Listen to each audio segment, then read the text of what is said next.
Hello, everyone. I'm so glad to see you, and I'm glad that you were able to join me on such a short notice. I mean, you know that I just decided yesterday to host this surprise live training on communication skills. I wanted to give you an opportunity to bring in your questions for us to discuss those. So this is what we're going to do today. We're going to spend first half of our training on, I'm going to be sharing 10 different ways of how you can improve your communication skills. And I'm going to give you practical exercises that you can essentially apply right away. And then I'm going to stop recording this training and I'm going to open up for any questions when it comes to communication that you may have. So any challenges, any ideas, any concrete examples that you're currently facing, you aren't sure about, we're going to discuss them together. So let's deep dive into it right away. All right, so we all know that today's world that we're living in, which is very quickly developing, which is very modern, there are millions of tools out there, there are millions of ways to communicate with each other.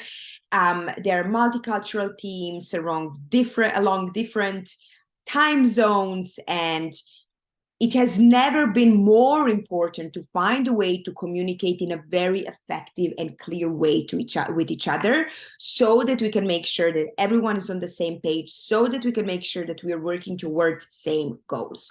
So it has never been more important, but also it has never been more challenging as well. I see a lot of people struggling when it comes to what is the right way, what is the way that I can communicate my message in a very clear way, and also what is a way that I can ensure that people really follow through with what we have agreed upon. One of the main things that I coach my clients on when it comes to communication is really understanding that communication is the most important, I would say, or one of the most important ingredients to any kind of relationship and to any kind of success. If we don't have strong foundation and solid communication, again, in any kind of relationship, here we are talking about work, right? But in general, sooner or later, there is going to be something that's going to come in our way, that's going to become a problem, that is going to create a misunderstanding and so forth. So we really want to make sure that communication is done in the most efficient way, but also in a way that aligns with us, that it feels natural to us. Good thing is that communication is a skill, and as such, it can always be improved. It can always be learned.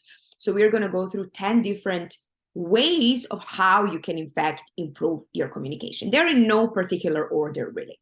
So let's start with the first one. So even if I just said they are in no particular order, I would maybe think that listening might be the most important part of communication. Because if you think about it, if we aren't listening properly, we will not be able to respond in the right way, right? So listening is really one of the main aspects of communication. And when I say listening, I mean really listening, not listening while you are in your mind somewhere else or while you're distracted by whatever is going on, but like really 100% listening to the person that is in front of you, and listening not only what they're saying, but how they're saying it.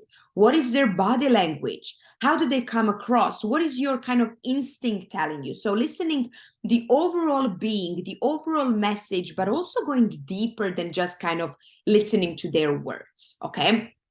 So some of the ways that you can improve your listening skills, and listening skills are like, it's hard to listen. It's hard to really actively 100% listen to a person. So it is something that we are training, and also in a way, in a world that we are living today, right, where there's so many distractions, it's so easy not to listen. Right? So if listening isn't something that you're particularly good in, especially at the beginning, is going to be hard to listen, and it's going to be tiring to truly listen. But again, as anything else, more you listen, more you practice, more you're in it, better you will become in it, more natural it's going to be for you to really actively listen. So some of the exercises: maintaining eye contact. Of course, depending also what your cultural background it is. I'm aware, obviously, that in some cultures, eye contact isn't the most common thing, but generally, this could be one of the ways to be more attentive, right? Like really paying attention. Acknowledging a person with that can be with your body language, or that can be with sounds such as like, all right, okay. Just be careful not to do it too much, because that also can be very, very distracting. But in any case, acknowledging the person, acknowledging what they're saying to you. Imagining, visualizing. So really, like as they're talking, try to paint a picture in your mind, try to create this kind of vision of what they're saying, and really, again, bring your mind back to them, because your mind will naturally try to, go into different thoughts. So gently bring it back to the person in front of you and what they're saying. Removing distractions. So anything that is a distraction to you, is it a phone, or is it your laptop, or is it whatever it is, remove it, put it away. You are there just with that person. You're there in front of that person, and it's only you and them in that moment.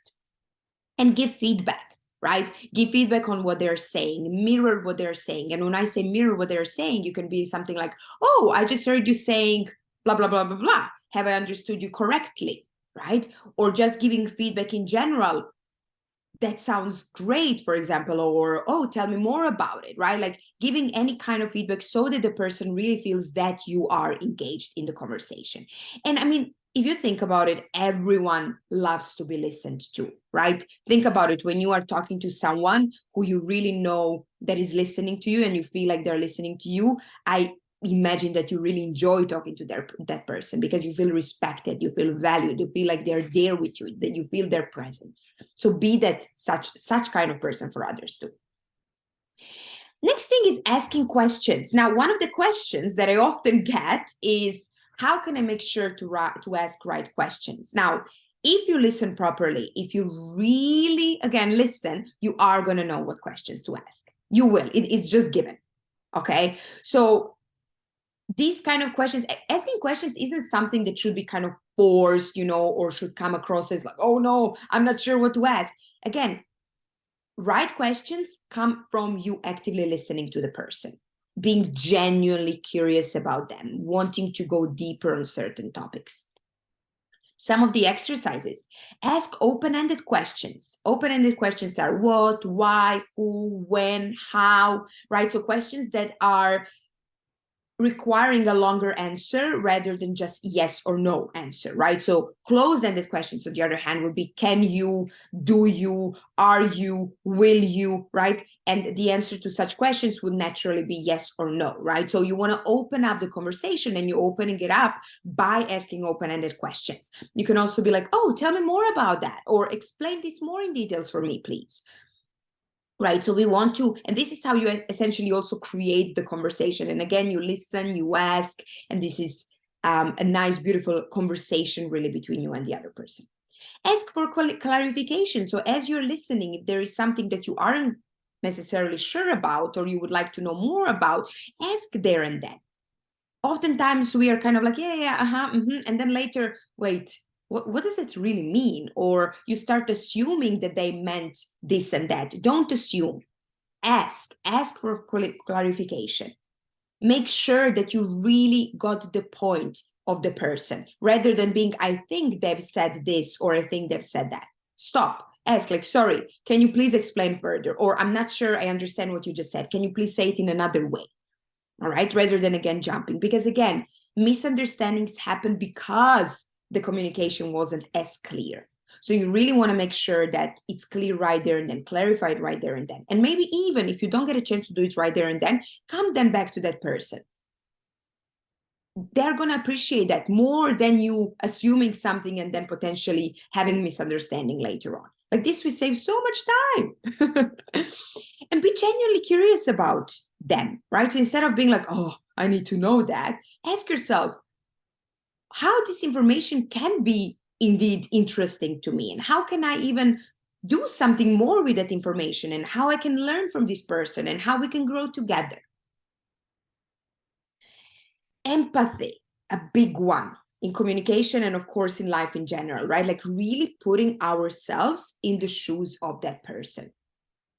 Thinking, okay, how can I imagine maybe being in that situation, or how can I imagine why are they saying what they're saying, right? Rather than judging and criticizing and going in the conversation with a closed mind, how about being like, all right, let me see how I can really get the best out of this conversation and understand this person, understand their point of view. And that, again, is very much connected with listening.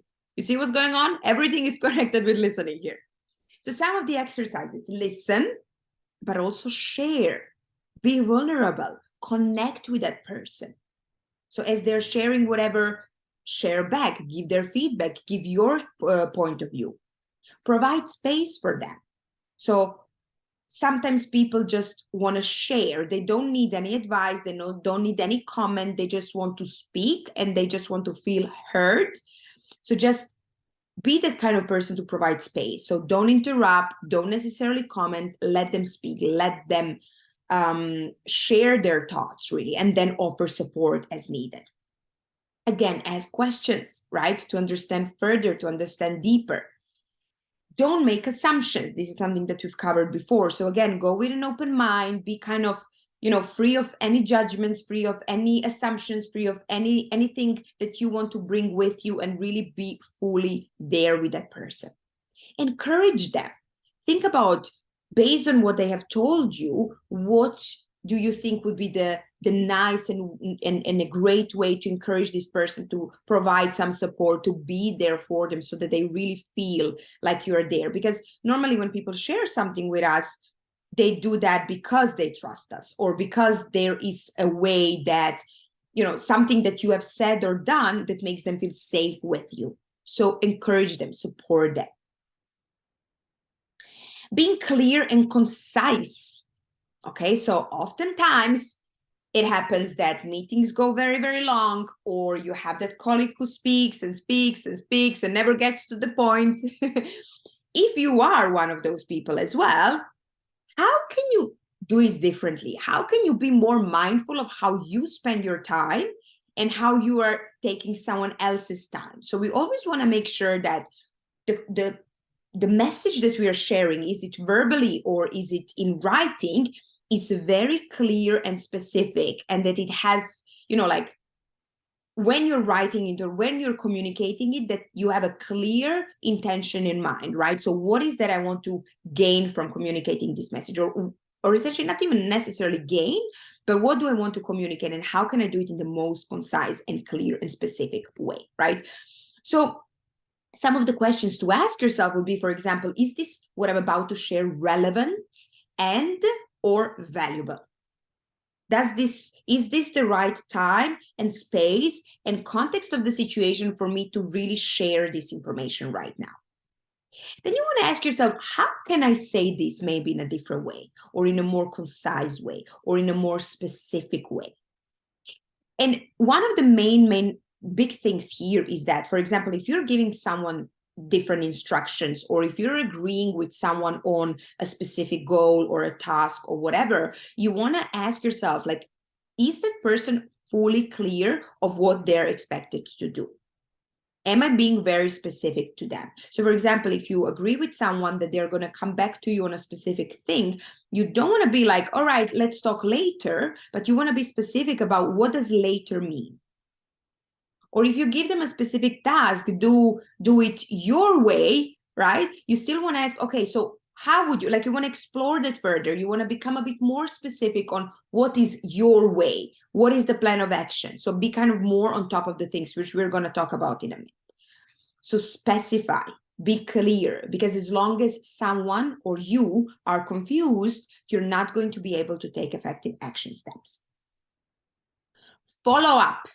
So I've been talking about this follow-up for so much, like so much recently with all of my clients, because this is one of these things that for some reason is very, very often forgotten, and it can be a complete game changer. All right. So let's say, for example, if you're looking for a new job, you're applying for roles, you have sent a message or you have sent an application. If you don't hear back from them, you should follow up. You should not just drop it and be like, oh, it never happened, they didn't get back to me. Take initiative, be proactive, be on top of the things, be the one in charge, lead the way. If you agree with a colleague that they're going to get back to you until a specific moment and you don't hear back from them, again, follow up, ask what's happening. When can you hear back from them? Right? We want to be on top of different things rather than being like, well, that's it. There is nothing I can do. There's always something you can do. So set reminders in your calendar. As soon as you've done certain tasks that requires follow-up or should potentially require follow-up, put it in your calendar right away. One of the other ways that I was coaching my client on earlier today is block follow-up time. So for example, set 1 or 2 hours in your week where you're going to be doing only follow-ups on tasks that haven't been completed, follow-up on messages that have been sent, follow-up on colleagues that you haven't heard from, whatever. Just follow-up time. And be on top of things. Don't be afraid of being on top of things, right? You are the one, again, in charge. You're the leader. You want to lead and guide and be effective and show and lead by example, right? Be that for others. So be on top of things, right? Some people need a bit more push. Some people need a bit less of a push, but it's your job essentially to achieve different goals and help others as well improve on the way. And also, one more thing, which is a big one. Sometimes I hear from my clients, yeah, they didn't get back to me because they're not interested. And then we go a bit more in details and it comes up that it's not that they aren't interested, but they assume that somebody might not be interested. So don't assume. Maybe the person never even received your message, or they overlooked your message, or they were planning to get back to you, but they have completely forgotten about it, right? So don't, again, assume. Be sure. Body language. Body language is a huge part of communication. So you really want to make sure that how you come across is the way that you wish to come across in, right? Sometimes we're not even mindful of the way we stand, the postures we have, what we do with our face when we talk to someone, or how is our body being in that moment. This is a huge part of your communication, right? Because, for example, I can tell you, oh, I'm very, very happy, but you will know immediately with my body language at this exactly moment, I'm not happy, right? So you really want to make sure that your body language and what you're saying are working together. All right. So some of the ways that you can ensure that and practice that is, firstly, becoming aware, just asking yourself a simple question: how aware am I at all about my body language? There are millions of books, maybe not millions, but there are a lot of books written about body language. Read a book. It's so interesting. I read one last year and it was so good. So many small signs that we're giving up to the outside world that we're not even aware of, that people can pick up. And maybe the message we are sharing is clashing completely with our body language. So it's a very, very nice language, so to say, to know, to be aware of how you come across and what, how can you improve it essentially as well. Practice your stance, your gestures, your movements in front of a mirror. It sounds maybe silly, but it's so good. It's so effective. Look at yourself as you talk. How do you move? How do you behave? You can also videotape yourself. This is another way. When I started my coaching business, when I started creating videos, at the beginning of creating those videos, I would create a video and be like, oh my God, woo, it's so weird to look at myself. And it's, maybe I was coming across this way or that way, or in my mind I was, right? But it's such a great exercise for you to understand how you come across in front of other people. Smile, right? Smile, be approachable, be friendly. Practice confident handshake, right? In business, a lot of times it would happen that, I would handshake with someone and I would feel like it's a bit of a, is it really a confident handshake? You want to be aware of how do you come across when you handshake. And the reason why I'm saying that is because handshake is oftentimes one of the first kind of interactions with a person, one of the first impressions, part of the first impressions. So it's not about you destroying someone's hand, right? But having a confident, firm handshake that shows also your confidence, and it's one part of your body language as well. Mind your tone and speed as you talk to people. Sometimes the tone, is a bit too much and all over the place, or you're too quick to talk. Be aware again of how you speak when you speak. right? Also be aware of, are you coming across as excited and interested, or are you like, nah, nah, nah, you know? Like, these are all beautiful ways to improve. And again, you can videotape or audio tape yourself so that you hear yourself speak. A lot of times when we do that as well at the beginning, I hear from people saying, oh, I don't like my voice, and I don't want to hear myself. But again, more you're practicing, more you hear yourself, more you do that, easier and better and more fun it really becomes. So be mindful of how you're saying what you're saying, right? So we, of course, want to be mindful of what we're saying, but also how we are saying what we are saying. How are we also emphasizing certain things? Like, for example, I'm doing now, right? Like how we emphasize certain things. So you can understand that how is a very important part of what I'm saying at the moment, right? So you want to think about how good of a job are you doing as you're communicating? Are you emphasizing certain things that are important? Do people understand those things as well, right? Record yourself to gain new insights, as I mentioned before, and then you can see, okay, so how can I improve that? What would be a different way for me to have been able to say that? Silence, pausing. This is such a great thing. At the beginning, it's going to be super awkward, and it's going to be, oh, I'm just going to say something to say something, so that I kind of, how do you say it? So that I, fill in this silence. But sometimes silence is so good. It's so important because it opens space for different ideas and maybe also different feedback from the person you're talking with. So let me give you a few exercises. So for example, make 1 to 2 second pause when highlighting important points. Like now, right? So say something that's very important. For example, if you're communicating with your colleagues, and then you can say that thing and then pause for a second so that they understand, aha, okay, so this is a very important point to remember. Then you can repeat it, or you can ask a question to make sure that the person understood it. Make 1 to 2 second pause when changing the topic so that you separate different subjects, so that you're not just like, okay, did you understand? Right? So have a nice flow of conversation. Make 1 or 2 second pause before responding. So if somebody asks you something, you don't need to be like immediately, yes, take a moment, 1, 2, and then respond. And plus, in that 1 or 2 seconds, maybe some new idea will come up for you. Think a bit before you respond out there. That's going to also save a lot of potential conflicts and misunderstandings and. Take a minute, or not a minute, but take a second, take a moment before you then respond. Also, make 2 or 3 second pause after someone has stopped talking and before you answer, right? Because what's happening here sometimes, right? So the person is speaking and then they stop speaking. And then if you remain quiet, they might continue talking. Whereas if we immediately break it there, maybe we're going to stop their train of thought. So allow for a bit of space, especially if somebody's sharing something with you and, they're being maybe vulnerable, or they're talking about certain challenge they're facing at work and whatever. After they've stopped talking, stand there for a minute, don't say anything, and then say, respond depending on what they've shared with you. And don't interrupt. It's very annoying when someone is talking and when somebody keeps interrupting. It's not a good habit to have, definitely.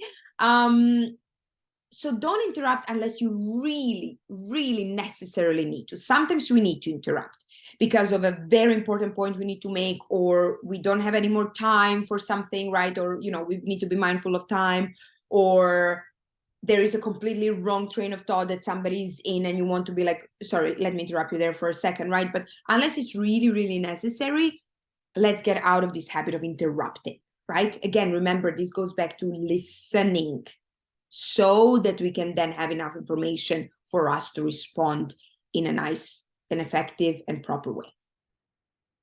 Confidence when communicating, right?